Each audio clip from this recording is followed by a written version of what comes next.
வணக்கம். சற்று முன் கிடைக்கப்பெற்ற மிக முக்கியமான செய்தி ஒன்று வெளியாகி உள்ளது. ஸ்டாலினை டெல்லிக்கு தூக்கி செல்கிறார்களா அமலாக்கத்துறை அதிகாரிகள்? வெளியான பரபரப்பான தகவலால் ஒட்டுமொத்த திமுகவும் அதிர்ச்சியடைந்துள்ளது. செந்தில் பாலாஜி உட்பட திமுகவை சார்ந்த மிக முக்கியமான அமைச்சர் 14 நபர்கள் மீது வழக்கு விசாரணை நடைபெற்று கொண்டிருக்கிறது. அதில் மிக முக்கியமாக மணல் கொள்ளை வழக்கில் செந்தில் பாலாஜி அவர்கள் விட அதிக அளவு வழக்கு விசாரணை நடைபெற்று கொண்டிருக்கக்கூடிய அமைச்சர் என்றால் அது துரைமுருகன் தான்.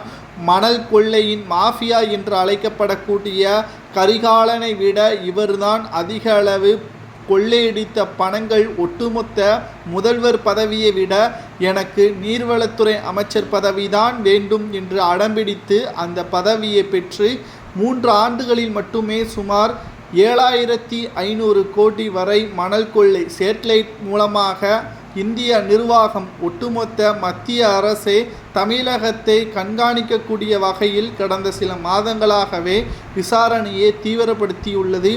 செந்தில் பாலாஜி அவர்கள் மின்சாரத்துறையின் மூலமாக பல கோடிகளை சுருட்டினால், துரைமுருகன் மணல் கொள்ளையின் மூலமாக பல கோடிகளை சுருட்டியுள்ளார் என்பது வெட்ட வெளிச்சத்திற்கு வந்துள்ளது.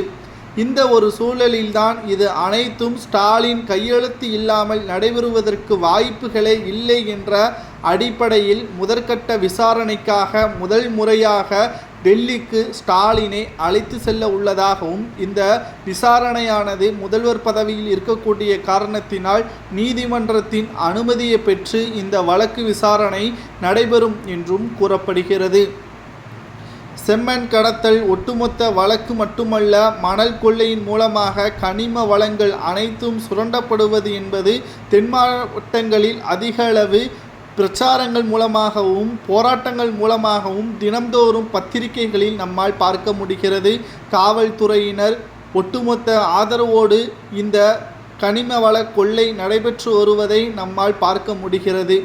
இதற்கு முற்றுப்புள்ளி வைக்கும் விதமாக ஸ்டாலின் அவர்களது கைது நடவடிக்கை மேற்கொள்ள வேண்டும் என்று ஒரு சிலர் கூறி வரக்கூடிய நிலையில், மாஃபியா என்று அழைக்கப்படக்கூடிய மணல் கொள்ளையின் மாஃபியா என்று அழைக்கக்கூடிய கரிகாலன் அவர்கள் லண்டனில் தற்பொழுது பதுங்கியிருக்கிறார்.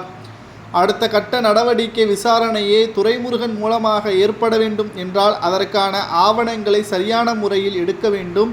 அவரது கைது நடவடிக்கை அவரது அமைச்சர் பதவியை பறிக்கக்கூடிய வகையில் அமைக்கும் என்றும் செய்திகள் தற்பொழுது கிடைக்கப்பெற்றுள்ளது.